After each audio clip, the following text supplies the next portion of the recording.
And now, it's 10 a.m. Let's just get down to it. And it's time for your sports fix. Strap yourselves in, folks. From two guys who have covered the teams you're passionate about for years. We are professionals. This is Jake Scott and Ben Anderson on 97.5 The KSL Sports Zone.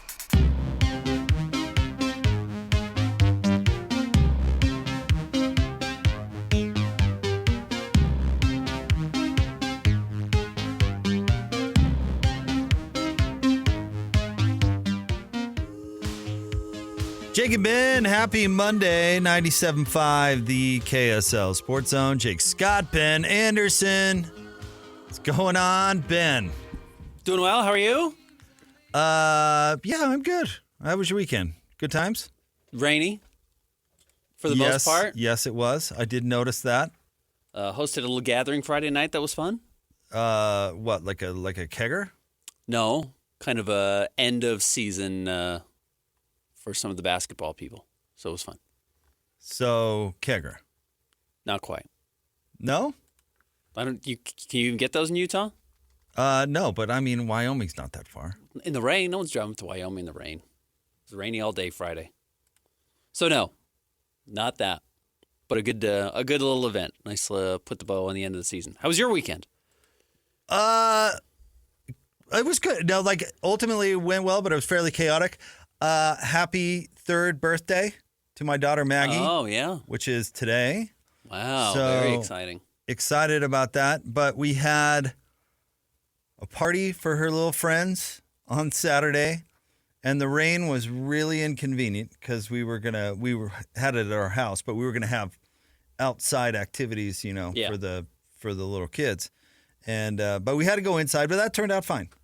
And then we had the family over yesterday to do, another little party. And so it was fairly chaotic hosting people a couple days in a row, Mm-hmm. But everything went well. At the same time, Miss Maggie is potty training. And so she's, we're using it as a thing. You're turning 3, 3-year-olds, big kids. Yeah. We're hitting the potty. Mm-hmm. So my weekend was filled with some poopy underwear. Oh, okay. Which was a downside. Yours or hers? Not mine. You guys not doing the potty watch? We're trying we've tried some timer stuff. We've done some of that, but to varying levels of success. Yeah. And she actually did pretty well this weekend, but, I think you did the smart thing learning. waiting. Some people try and do it at 2, right as they turn 2. It's it's not going to work. It's too early. I think waiting is a good idea. Well, having her kind of have some skin in the game, too, was kind of the idea. Yeah. We tried it a couple of times 6 months ago, and it's just she wasn't there. Yeah. And now she's got some enthusiasm about it, so we're going for it. Good. But, it's one of those things where you can't be mad. Sure. You're not real stoked that it happened. Correct. But your reaction really matters. And so it's it's okay. Yeah, right. Yay. No, fine. Yeah. I got to credit the mother of my children who did a very good job potty training the kids on weekends when I was working, and I think one of them I was out of town, and she was like, I'm just doing it. We're going to do the thing. And she nailed it. So I didn't deal with that as much. That was not a struggle we had. No? Not really. It was really not a struggle we had. That was a quick weekend for both of them. So I was lucky. And of course, every kid's different. We didn't do anything right. We just got lucky. Yeah. Well, my now almost 7-year-old, she was, it was an instant. Yeah. Like you're talking about. She was like, all right, I'm good. And Some she had a people couple accidents, and then it was, Some people, it's like a 6-month thing. Their kids are always trying and failing and trying and failing. I don't mean to, bring up Lloyd's business, but I know he had a real challenge with one of his. Yeah. And it's just. Every kid's different. Yeah, right. And I realize that on a daily basis. Yep. And we're all just trying to do our best, right? The kids, the parents, siblings, we're all just trying to do our best. And just a little grace. It's all right. Poopy underwear, what's the worst of it? Yeah, right. It's doable. By the way, do you have anybody in your life or have you talked to anybody about what life was like before disposable diapers? No, I'm sure it was a disaster. Oh, I have no idea why people even had children. My neighbors were these widows in their 90s. Ben, they both, one's passed on, but moved since. And but when we first had kids, we had them over, and they wanted to see the baby and all that. And they were telling us about, raising their children. And truly the best day of their lives was when their last kid was potty trained, because they were using these. I mean, it involved laundry of these diapers on a daily basis, disposal. You know what I mean? Mm-hmm. Like it was a thing. Man, bless disposable diapers. Yeah. Probably environmental disaster and a real lifesaver. A real worth one. a real worthwhile one. I'm excited about it. Sorry, Mother Earth. Yeah. Hey, I used them. I've talked to a lot of my, more earthy friends, and they've started out with and there's a service, right? Diaper service, cloth diaper service or whatever, and it always lasts like a month, maybe 2 weeks. They're like, can't do this. There's Huggies down at the Costco. It's so much easier. Yeah. Anywho, Ben, it was an interesting sports weekend. Yeah, a lot of sports going on. Where do you want to start? We could start NBA playoffs. We could start draft. We could start with the playoffs. I think that's kind of the interesting point. I think Rudy Gobert is proving what I think a lot of fans locally saw, which is Rudy Gobert is not a problem in the playoffs. We knew that. There were issues with how the Jazz played. There were issues with how the Jazz were built. I still think pulling the plug on that roster was the right decision. I think as long as those two players were your best players, Rudy Gobert and Donovan Mitchell, the Jazz's ceiling was significantly lower than what you're seeing from the Minnesota Timberwolves right now, and I want to get more into that in a moment. But I still think it was the right decision. Now, it has got to be daunting to be Danny Ainge and Justin Zanuck and Ryan Smith and look at the rest of the Western Conference and be like, oh, man, Ant's 22, Victor Wembanyama's 20, Chet Holmgren's 21, Ja Morant's like 24, 23. Like the West is just absolutely stacked. Denver's not going anywhere for a while.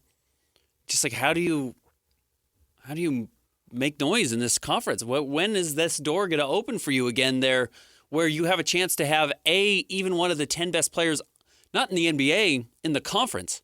And then how do you get a team back to being even remotely competitive? Because with all due respect to the Jazz's young players, who I think are all good and are going to be in the NBA, and Lauri Markkanen's a very good player, it's like what I watched over the weekend, the Jazz aren't remotely close to. I mean, they don't have anyone remotely close to as good as Anthony Edwards is, and they're not going to have anyone as good as Vic as long as Vic stays healthy and gets there. And Shea's quite a player, and it's just the West is stacked. It's just stacked once again. Yes, but I mean, who in the league does have Anthony Edwards? I mean, he's incredible. Right. Yeah. But which is always, have some perspective. I mean, you yourself have called Wemby, the next thing, whatever. Yeah. I mean, but think about this though, because we're thinking long term. Yeah. Because the Jazz are not going to be that next year. If you're expecting that, then I don't know what to tell you. Lest they land said big game. That's not happening because they're in a rebuild. But how many in his general manager career? How many MVPs has Sam Presti traded? 3? 2, but lost a third. Okay. And let's not count Rusty because he didn't trade Kevin Durant. No, Kevin Durant signed elsewhere. Correct. But Russell Westbrook won an MVP. James Harden won an MVP. Okay. So Presti's such a bozo. How do I know he's not going to wake up and trade Chet tomorrow? The Timberwolves have been one of the worst run franchises in sports for pretty much their whole existence, and are in a salary cap nightmare and really have some big decisions that they have to make. Oh, and their ownership situation is a disaster. A disaster. Yep. So let's see. Who else do we want to talk? I mean, like in this league, especially now, I don't know what tomorrow's going to be like. Oh, San Antonio How many MVPs faked an injury to get out from under their franchise? Yeah. Right. And one. No, look, I'm totally with you. And that's why I said I wanted to talk a little bit more about Minnesota going forward, which is, yes, it has to be daunting. Yes, this is going to be a long process for the Jazz. Like that, they're not going to have a summer where they put it together and all of a sudden they're back in the conversation. You're going to have to build through the draft a couple of times. They've already done it 2 years in a row. You might have to do it 2 more years in a row. You're going to have to hit on some trades. You're going to have to hit on some mid to late round draft picks to find guys that are far above average.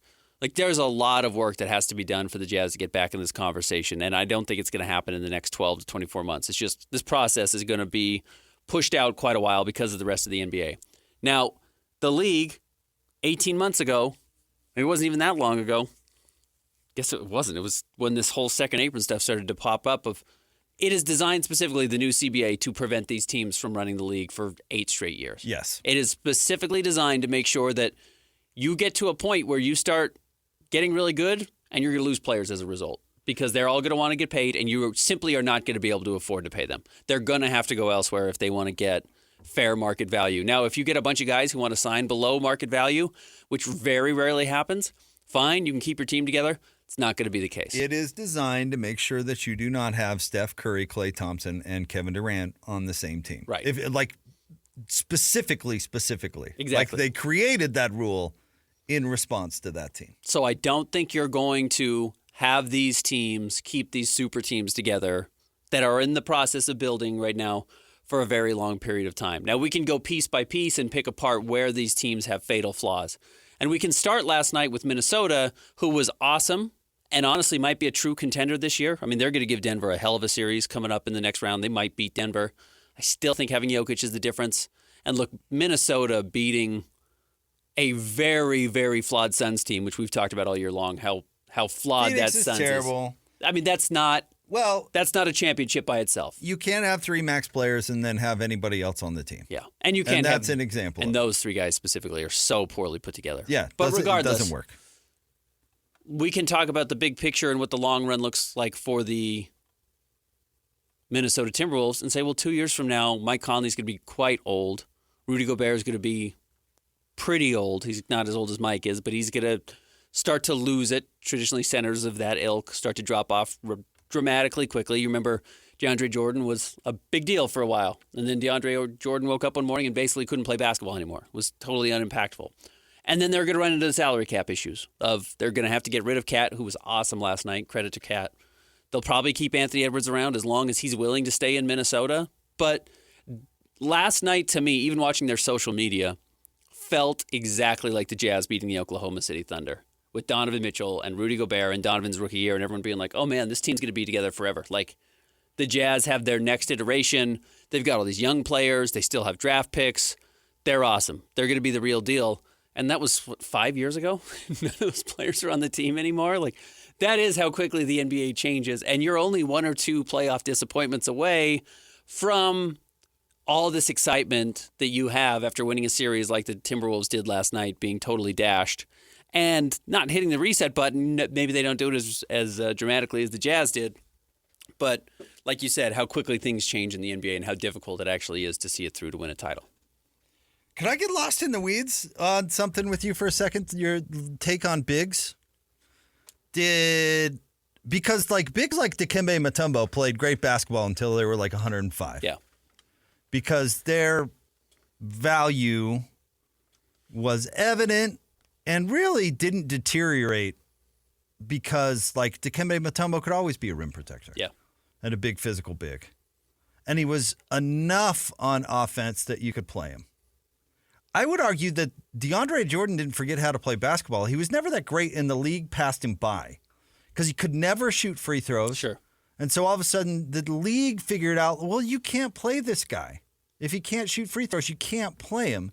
And he was a decent shot blocker, but he was never a good big. He was never a good rim, like, protector, quote unquote. You know, Rudy's best defensive years have come not when he's led the league in shot blocking. Quite the contrary, right? He got his first defensive player of the year after he led the league in block shots. And he told us about it, Ben. You were in those rooms. He told us about how his defense had evolved and how it wasn't necessarily about blocking shots. I think that, and this comes back to where we started this conversation, playing Rudy in the playoffs. I think it comes back to, does the league evolve past Rudy before he's ready to retire? I don't think Rudy's, and I could be wrong about this, I'm not a doctor, but I think Rudy can do what he's doing forever. I mean, as long as he's long enough to guard the pick and roll single-handedly and to, cover a monstrous amount of space, and maybe his body gives out on him. I don't know. That's definitely a thing with bigs as well. But I don't know. I don't know if Rudy all of a sudden loses it as much as, well, yeah, you can't play that guy because he's so offensively limited. The good thing about Rudy is he can shoot free throws well enough that you can play him. But Roland, think of like Tyson Chandler, like guys who can do one thing, and that's roll to the rim and dunk. They're good for like 10 minutes, and then you figure out like, oh, I just got to drop the big, and I totally take that away, and they can't do anything else. And then next thing you know, it's out of the league. So I would think the biggest threat to Rudy's career is, does the NBA somehow figure him out and make him unplayable? I think Rudy, his issue will be going forward is that he's going to lose a step athletically, which he's already a little bit slower. And last year you saw how unimpactful he was because he was dealing with a groin injury all year. And it did take about a half step away from his game. And the coaches hadn't figured it out. And they hadn't figured it out. They hadn't figured it out. But because he couldn't move as well as he did this year when he was healthy again, you saw how quickly unimpactful he became. So if he loses that quickness that he has to cover all that ground, to rotate. Now, the rest of the guys around him are awesome. I mean, there was a possession last night where they blew up a great showing of ball movement from the Suns, a ball that flew around the perimeter, got to the baseline. They tried to kick it, and Rudy wasn't even on the floor, and these 5 Timberwolves players shut it down. They were awesome. I mean, everybody was rotating, running their butts off, doing everything you have to.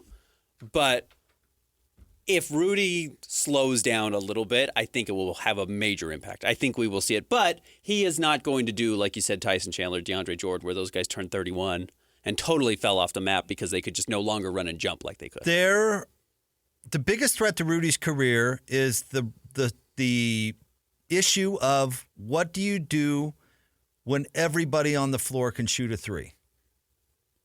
What do you do with Rudy when everyone on the floor? We've seen what happens when Rudy's guy can shoot a three. We saw that with Terrence Mann against the Clippers. What happens when you don't adapt when Rudy's guy can shoot a three? Well, I actually think the Timberwolves have done a good job adapting to that, and it's actually helpful in a weird way that Karl Anthony Towns doesn't want to be a physical player because he can stand out on the perimeter and put a hand in somebody's face, I mean, we've seen Rudy guard Rusty Westbrook at times. It doesn't matter. He can guard whoever. He can stand in the paint and do his thing as long as one player on the floor isn't a shooter. How many teams can legit go 5 out right now? A lot. And I'm not talking like plug together some bench/starting unit of 5 guys. I'm talking about like a legit unit that can go 5 out for the majority of the game. I don't know if it exists. We should ask Locke. He would know something like that. Yeah. So as long as that's a thing, I think Rudy can be super effective for the near future. For the rest of his contract, anyway. Well, that's actually where the real issue with Rudy comes up, is that his contract is so expensive. Yeah, he's being paid a ton. Someone is going to say, yes, he's good, but he shouldn't be the highest paid player on the roster or the second highest paid player on the roster. Now, by the end of his deal, he won't. No, his number actually compared to Cat and what Anthony Edwards is going to make is not that high. I mean, it's at $46 million. And by the way, he expires at the end of next season. He's got a player option for the 25-26 season. Which he'll pick up. I bet he drops it. Because if he's still good, he's going to try and sign another 4-year, $150 million deal. He won't get it. He wouldn't get it now. He could get easily $35 million a year. Now, that's $13 million less than he'd make in a season, but he may say, hey, don't risk another year of injury. I'm going to cut this deal short, and I want to sign another, 4 years, $160. And yes, it's less, but I want that extra money on the back end. It's what Drew Holiday did this offseason. You see guys do that. I'll be curious what Rudy does. If he has a good year next year, he'll opt out. If he has a bad year, he'll stay in.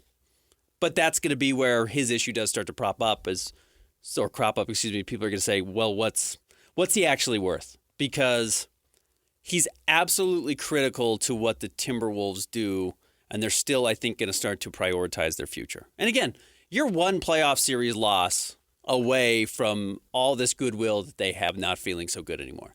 You are a five-game loss to the Nuggets. Denver Nuggets in the next round of saying like, oh man, we've got all these issues. Actually. I don't think they lose in 5. No, I don't think they do either, though. I don't think they do, but you're always that close.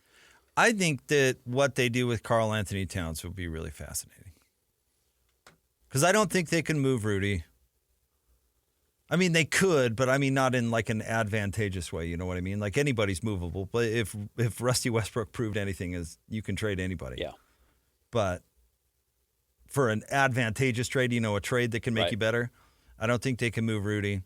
I think they could Karl Anthony Towns. And they can't pay all 3 of those guys at the same time. No, you just can't pay everybody. So, no, he's already under contract through the 2027, 28. His final year's a player option for $60 million. But bringing this conversation all the way full circle, where if you're the Jazz and you're looking at the rest of the West, are you intimidated? Not really. I mean, let's say the Timberwolves win the championship. There's a good chance that they would have to break the team up anyway. Yeah, again, or at least trade Karl Anthony Towns. This is the whole design of the CBA. It is designed specifically to blow these teams up. Don't fret. Don't doom and gloom it. Yeah. There's no guarantee that any of these teams will be a top. Like I said, who Sam Presti had a bad burrito and woke up the next day and traded James Harden over $5 million. Yeah. He gets so much credit. I still think that's one of the dumbest moves. I mean, moving off one of those guys was going to be inevitable, but at that moment... Yeah, I mean, it probably in the long run cost you Kevin Durant. Right? It did in the long run cost you Kevin Durant because you were in the finals with those 3, and then you weren't, and then they lost to Golden State in 7. Remember that? Mm-hmm. And that basically was Kevin Durant leaving because didn't Draymond Green call Kevin Durant in tears in the parking lot? We need you. We need you. Yeah. After they lost to Cleveland in the finals. Yeah, I mean, you look around the West. Like, who's to say that some big move wouldn't make? I mean, you think? Let's say Joel Embiid wakes up one day and realizes, like, this Philly is a disaster. Yeah. In the NBA, he could make a phone call and say, I demand a trade, and he will be moved. In the 80s, you could say, okay, demand a trade. All right. Yeah, sure. You demand away. Good luck with that. Yeah. Yeah. But now, he'd be out tomorrow. What if Giannis really doesn't like Milwaukee and playing with Dame anymore? Well, and to this point, the team that we are probably not talking enough about, the disaster that is the Phoenix Suns. I mean, 2021, they make the finals with Devin Booker, Mikal Bridges, Cam Johnson, and they've got all these draft picks going forward. And you're like, man, this team is set for a decade. Devin Booker's the best shooting guard in the NBA. He's figuring out how to play both sides of the floor. Yes, you've got the expiring contract of Chris Paul coming up at some point, but you'll move it and you'll replace it. Everybody wants to live in Phoenix. Everybody's going to want to play with Devin Booker. I mean, that was the conversation. Every star in the NBA wants to play with Devin Booker. That was the whole conversation. That was 3 years ago. Then they used up all that cap space re-signing Chris Paul, which home run. And then you got a new the new owner owner came in within 15 minutes of getting there, traded every asset they had to get Kevin Durant, and it was all downhill from there. So... yeah, the league moves very quickly. 8, the worst contract from probably the most overrated player in the league. Not great articles coming out about Matt Ishbia this morning, the owner of the Suns. That is not how it's done. Yeah. So, again, to this point where it's got to feel daunting, and at the same point, you just got to kind of ride it out if you're a Jazz fan and, the Jazz front office and say, the seas will part and you will find an opportunity to move forward. All right, let's touch on the rest of the NBA playoff game since we were really T-Wolves focused there, and they're on to the second round. We'll talk about the rest of the playoffs coming up in top 3 stories. We'll get into the draft as well. Stay tuned. Jake and Ben on a Monday, 97.5 the KSL Sports Zone.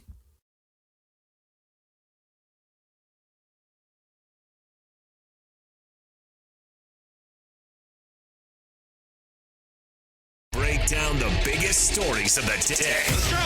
This is the top 3 stories of the day on KSLSports.com. On 97.5 the KSL Sports Zone.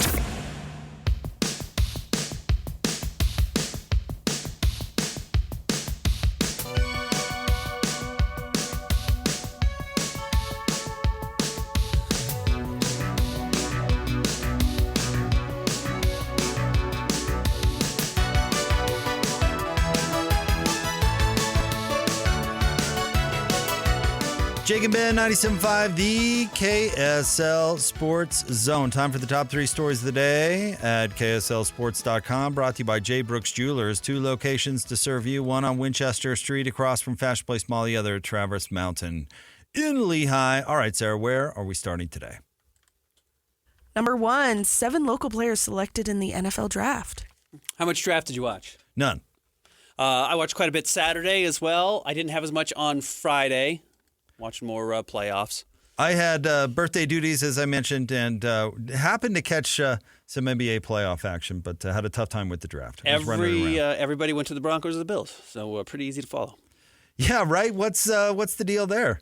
Well, the Broncos Bronco have kind connection. of always had a connection to the Utes, right? They've always kind of gone heavy in that direction, it feels like, and continued. I mean, they took Jonah Ellis far higher than I think a lot of Third people round, projected. right? Now, to be fair, last week Michelle came on our show, Michelle Bodkin, our Utah insider, and said she was watching for Jonah to get drafted on Friday night, and she was totally right. That was not a lot of projection that I'd seen around either mock drafts or anywhere else. The question I asked her was, what am I missing? Because I didn't understand why he wasn't more sought after. Because he was electric last year, and he showed a nose for getting to the quarterback, which absolutely is a thing. And his old man was dominant, dominant. So good for him. They obviously believe in him. Yeah. I get it. No, absolutely. The Lions also drafted Sione Vaki. Cole Bishop goes to the Bills. It was just a great draft for Utah again. 5 players after that season for the Utes was a big deal because I didn't think all these players were stars. Jonah obviously was. Cole Bishop obviously was. But it shows a lot of respect. Now, I loved Kingsley Suamataea going to the Kansas City Chiefs. Andy Reid. Having a chance to win a title and play for the greatest quarterback on the planet right now is awesome. So I like the landing spots of all of our players. You and I both like the Lions. We think that's a cool team. So Vaki going there. Now, I know there's a lot of talk that, he technically was listed as a running back when they drafted him. They're going to play him at safety, right? He's a safety. There's got to be no doubt about that. I mean, I haven't followed up on what his press conference and what they'd said. I don't know if they had done that even yet, but I very strongly suspect he's going to be a safety.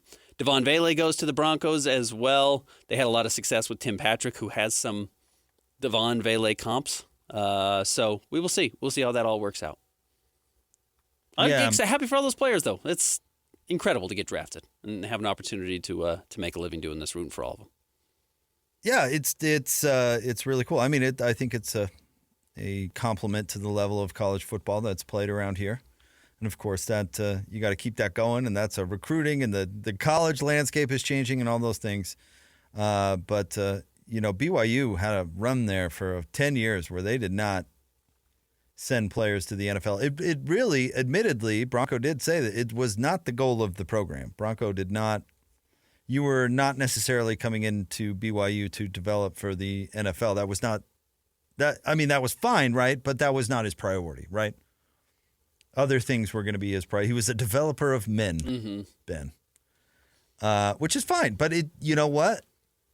Sending players to the NFL sends a message to recruits, and it's an example of the high-level talent that you have on your team. I mean, the idea that you can't do both, like you can develop men, and you can also go to the NFL. Don't criticize me; it wasn't my policy. Yeah, it's a stupid concept from Bronco. I think he wanted to stand out in the sense that everybody else just sells NFL garbage to every recruit, right? I mean, they would have approached an 18-year-old Ben Anderson, string bean, been like, we're going to get you go in the second round, man. Looks like a special teams guy to me. Eddie Heckard also gets an invite for a rookie camp for the Broncos. Thomas Yasmin signed an undrafted free agent deal with the Broncos as well. And then Keaton Bill signed with the Bills. Again, a very heavy Bills and Broncos weekend for our local players. So very cool. I'm excited for them. We'll see who's able to stick and who's able to make the rosters. But I mean, Jonah Ellis getting drafted in the third round is a good sign. You're gonna get an opportunity to make that roster. Do you think proven ability to play in a cold weather climate has something to do with it? I think you get experience with some of these kids being adults, which to Broncos' credit, going back to the value of men and creating these low drama guys. Like, who was the last local player that went somewhere that like was a head case? No, I think that's a good point. Yeah. Like, you well, don't I mean, hear there about was it. that receiver that made a stop at Utah that was pretty bananas. The weed guy? Yeah. Josh. What was his name? But yeah, regardless. But he didn't make it to Utah for a reason. Yeah, right. He came through and No, for the most part, it's pretty solid dudes and players and citizens. And the skill level is where it needs to be. Like all those things are really good signs. the Bills GM in his video, because the Bills do some very awesome draft day stuff on social media. I mean, he said when he was talking to Cole Bishop, he's like, yeah, I've had Dalton Kincaid in my ear telling me how good of a guy you are. Like, and if Dalton says it, I believe it. Like, honestly, I think they value that some of these guys show up, they do their job, they're pros, they're not going to be a headache. That probably has a lot of value when you're starting to pick guys in the 3rd and 4th round. You mean somebody that would come on a radio show weekly with alarming consistency and grace? That's a good sign that they're pretty cool. Hey, we tried to get Cole Bishop on too, and he said no. With all So due never respect. mind. He's going to be a With all due miserable respect, failure. That guy's not going to have a chance. But Dalton's a hell of a dude. Yep. Keep paying him. Josh Gordon, by the way. Thank you. Josh All Gordon, right. the weed guy. Yeah. What's next? Number 2, a recap of the NBA playoff weekend. Very busy weekend. How about the Lakers keeping themselves alive for one more night? I couldn't be more surprised. I mean, I thought for sure they would just mail it in because who wants to get on the plane and go to Denver only to eat a loss? I mean, I felt the same way. I felt the same way. I thought, oh man, and I've covered those teams. I remember the Jazz were down 3-0 to the Rockets, and then they hit a bunch of threes in the first quarter in Game 4, and it was just like, ugh, you're going back to Houston to lose, and they did. And I just can't wait to see what move LeBron makes in the offseason. Put him over the hump. But yeah, so they're going to get eliminated tonight. I suspect that series ends. We'll see. Jamal Murray has a calf strain. The Clippers battling back, taking a 30-point lead in the first half against the Mavericks, blowing it in the 3rd quarter. Dallas actually took a lead in the 4th, but the Clippers ended up emerging on the road. We had both said that home court advantage in that series particularly did not matter. Does not matter, but the Clippers are better without Kawhi Leonard. Yeah, he's just moving too slow. Yeah, he's whatever. I mean, if we were talking about 100% Kawhi Leonard, maybe it would be a different story. But right now, Steve Cleveland talked about it this morning on DJ and PK, and I think he's 100% right. When he plays, they defer to him because that's what's been drilled into their mind. Is like, okay, this guy's only going to play 1 out of 4 games, but when he plays, you got to let him do his thing. And so nobody feels that they can really play their game because they got to defer to Kawhi. And to your point, he's not good enough to be that. So take him out of the equation and you empower Paul George. And what a shot. Absolutely. I mean, what a brutally awful shot. Yeah. I mean, the gall on somebody to think that they could take that shot and have a prayer of making it, and then it went in. Yeah. I mean, they just don't have any rhythm when Kawhi's out there because he's playing at a different pace than everybody else right now. So that was bad for them. So very impressive win. They go back to L.A. coming up in a couple of days. Listen, that series tied 2-2. If our guy Jimmy Harden, can score 33 points on 17 shots, that's real value right there. That's not old school James Harden. In my opinion, I don't know, Ben, maybe you disagree, but it doesn't seem to be the James Harden show, let the air out of the ball. He's actually playing point guard out there. The problem I think is, that's awesome. There's no rhyme or reason to what James Harden does one playoff game to the next. Because he had 40 last year for the 76ers when Joel Embiid was hurt, and then will no-show the next game and have 6 points and turn the ball over and be uninterested. So I don't know. It doesn't mean anything for the rest of the series to me. He could be great. He could be bad. It doesn't matter what he did in Game 4. The good news about James Harden is he did that in Dallas. And I don't know if you know Dallas's reputation when it comes to late night entertainment. Yeah. But that's probably a pretty good sign. High level. That he played well in Dallas. But can we talk about the Mavericks real quick? Because I know we want to move on to other games, and I do think you buried the lead. But how about 49 shots between Kyrie Irving and Luka Doncic? Kyrie was great. Luka's numbers looked good, but I thought he was out of rhythm as well. I thought he was totally unimpactful. But if you just have a two-man team, I mean, that's 49 out of 81 shots between two players. Yep. I don't know if that works. It doesn't. I mean, it didn't in this game. Not in this game, but I don't know if that works going forward. Ben, the lead, obviously, is Cleveland still is yet to get to 100 points in the series. And Orlando, our Magic, come back and tie the series at 2 games apiece. Now, if they can kind of shoot on the road, they will win this series. kind of shoot. They don't like 46% shoot. Well, the funny thing they did in Game 3 that helped turn the tides in their favor is what we had talked about before the series started, which is they just put Jalen Suggs on Donovan Mitchell, who's the best defender, and they said, well, we're going to put him on and see if that helps. And good luck. For some reason, Jamal Mosley thought, let's try him off the ball. I don't know why that was the case. But, yeah, the Cavs in Donovan Mitchell's run in Cleveland have broken the 100-point mark once in the playoffs. Once. Crazy. Really bad. You can take a small guard out of a series. You can. And if you want to disprove that, you could say it was the Knicks. Hey, the Knicks did beat the 76ers last night. Jalen Brunson had 47, a new Knicks record. But they only scored 97 points, too. It's not like they are these barn burners of games where Jalen Brunson is, doing what he did throughout the regular season. Now, again, 47 and 10. He was awesome.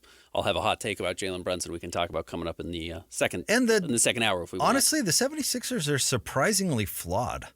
Well, more flawed than I would have thought. It's the 76ers. They're historically bad in the playoffs, always. It doesn't matter what they do in the regular season. They're a joke in the playoffs. And nobody likes Nick Nurse. Nobody likes Nick Nurse. Yeah, they were really bad again. They're bad executing late. I know Joel's not fully healthy. He had 27 and 10, but was not the dominant player that he needs to be for them to win. And we can both agree the Bucks are toast? The Bucks are toast. Down 3-1 to the Pacers? Down two healthy Achilles between Giannis Antetokounmpo and Damian Lillard, who did not play yesterday. Which is too bad. And they already couldn't play defense, and they're playing against the Pacers. So yeah, this run of Giannis with the Bucks might be very, very rapidly coming to an end. All right, what's next? Number 3, Jazz president Jim Olson chatted with Hans and Scotty on Friday and gave some insight into the Delta Center renovations. Well, there's a lot of work that still has to be done, and a lot of just creation and innovation and strategy and planning. But what I will tell you is we do know we're going to master that fan experience in those sight lines, and that we're going to create something that hasn't been done before.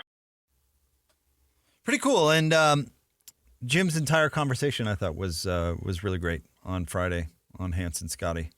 Even though I don't want to give any pub to that show for a different reason, but that was a good conversation. Coming up at 2:05, Bill Armstrong, general manager of the Utah Hockey Club, is going to be on with Hans and Scotty. If you want more hockey, Phil. We can weigh in on the arena, but do you know I sent them an AI song on Friday that they refused to play? Well, we played our AI songs on Friday and had a good time with it. Yeah. And you had another one? Well, because I felt bad because Hans didn't react really well to his. He was not happy with it in a way that I really didn't anticipate.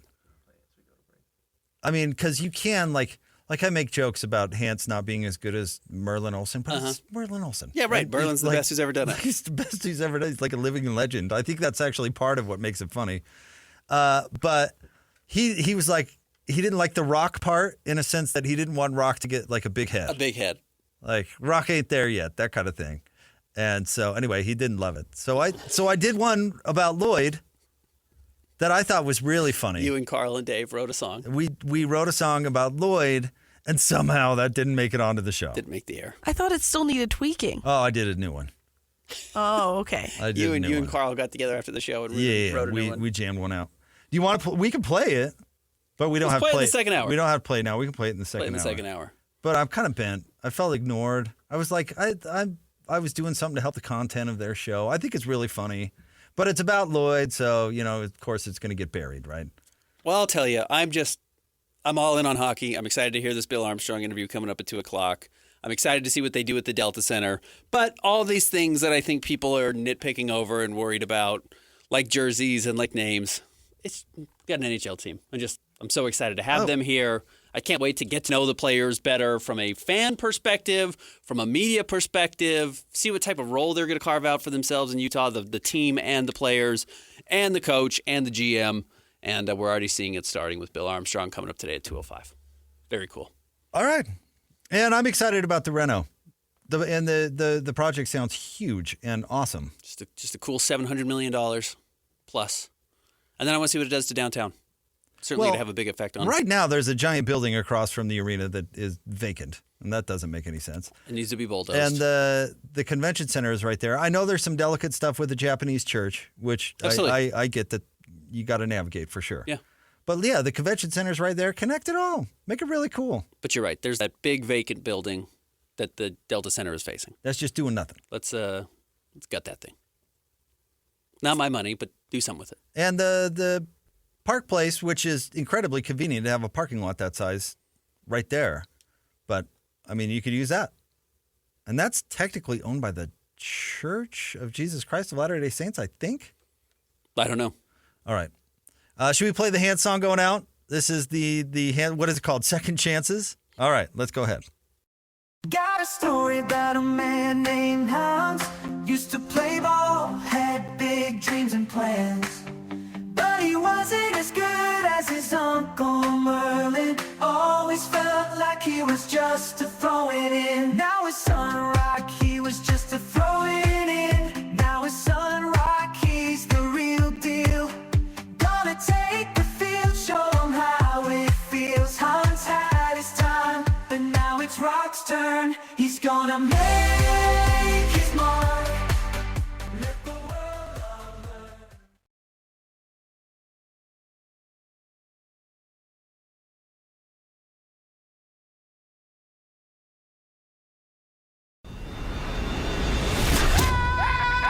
The sports you love, the teams you can't live without. Get a sense of urgency! This is Jake Scott and Ben Anderson on 97.5 The KSL Sports Zone.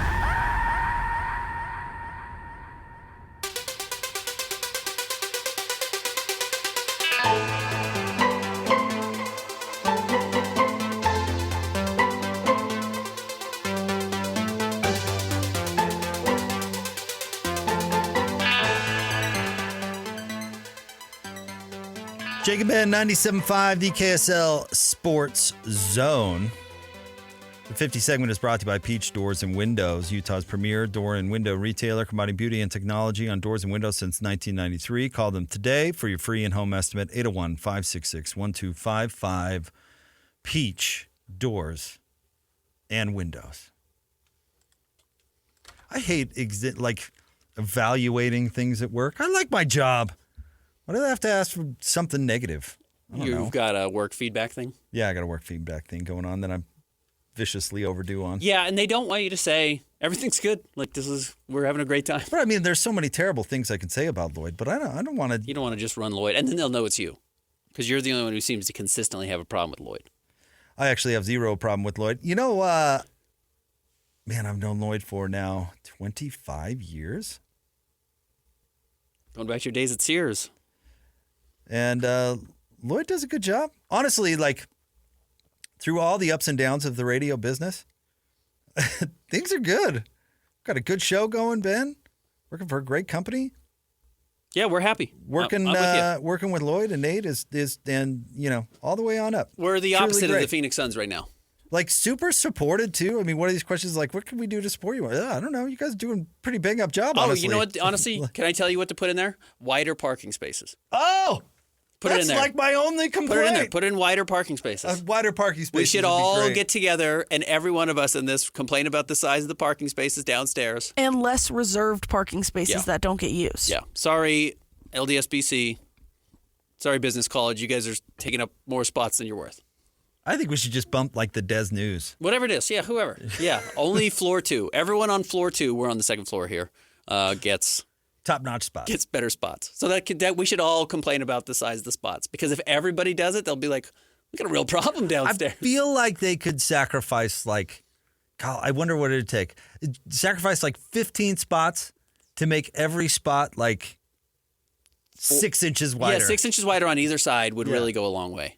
That's what I would say for the parking spots. Better support would be some wider spots. But even then, I compare it to at other points in my career, would I have been? I'd have a list of so many things to complain about. You know where parking spots period would have gone 50th.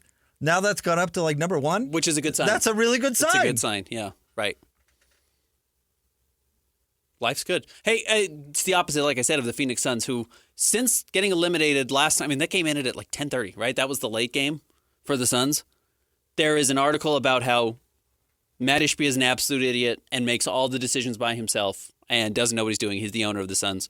Kevin Durant says Frank Vogel's a bad coach and runs the wrong offense and doesn't utilize Kevin Durant enough. Stephen A. Smith has a report out that Devin Booker's trying to get to the Knicks, and everyone knows Bradley Beal was awful and was absolutely embarrassed by Anthony Edwards last night, blowing by him for the huge dunk late in the fourth quarter that sealed the fate of the Phoenix Suns.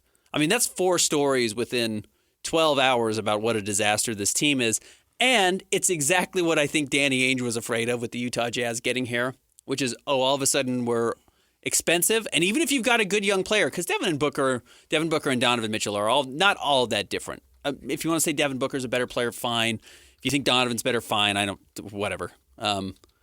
But the fear is that you were going to get old and really sour quickly, and it was going to be really hard to get out of some of these players because you're not going to win a trade with Kevin Durant. You're probably going to get less back regardless, especially at this point. You're not going to get what you paid for him. I mean, you couldn't get Mikal Bridges, Cam Johnson, and 4 draft picks for Kevin Durant right now. You truly can't trade Bradley Beal. He's got a no-trade clause still.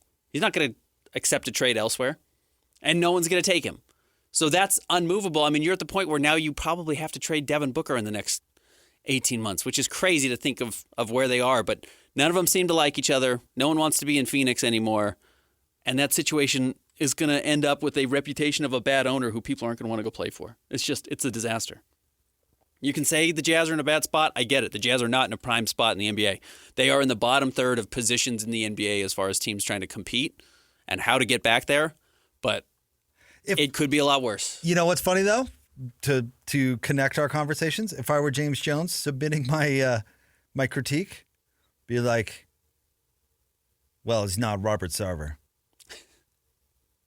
Have you ever seen the baseball Simpsons where he throws, who is it, Don Mattingly? Mr. Burns throws Don Mattingly off the team because he told him to shave his sideburns, and Mattingly shaves his sideburns all the way up his head. Yeah. And Mr. Burns still yells at him and says, Mattingly, I told you to shave those sideburns. Go home. You're off the team. And then you remember Mattingly's line on the way out? Better than Steinbrenner. At least he's not Steinbrenner. Yeah, better than Steinbrenner. I think you're right. Yep. So, yeah, James Jones is like, oh, this guy's a buffoon, but I'm just going to write better than Sarver. You know what? I kind of wonder if Sarver let James Jones do his job, and James Jones would prefer to do that. Because I think Matt Ishbia thinks he's better at the job than everybody. Because he played college basketball at Michigan State. And you've had that observation about these young hotshot owners who come in and were like, these people in this business have been doing it wrong forever. Now they're going to get the gift of my knowledge. By the way, and here's what I will do. I will credit Ryan Smith. Because look, what I will say about Ryan Smith from a business perspective is he's a doer. He just gets things done. Look what he's done with this NHL team. He rushes it, he pushes it through, and he gets the results that he's looking for. He has shown a lot of patience with this basketball team because he did make rush moves by going out and getting Danny Ainge and bringing Danny in, and he forced that to happen. And then you know what he did? He gave Danny the keys to the car and has not interfered. No. He has not forced bad trades. He has not forced the Jazz to do things that Danny Ainge wasn't in control of. This team looks like what Danny Ainge wants it to look like right now. Yep. Because I think if you would have let Ryan Smith make all the decisions, it would look a lot differently. And I think he's doing the right thing by backing off and letting an expert in Danny Ainge build this team. Now, Danny's got a hit. Justin Zanik's got a hit on these draft picks. They've got to make the right trades to rebuild this thing. That's what they bet on. But Ryan Smith hasn't taken his ethos with the rest of his life, which is 110% in, make moves, be aggressive. The Jazz have been really patient, and you hope it pays off. But credit to him where a lot of other owners have come in and messed it up. I don't think you've seen that from Ryan Smith. All right, stay tuned. We will have more coming up next. It is Jake and Ben, 97.5, the KSL Sports Zone.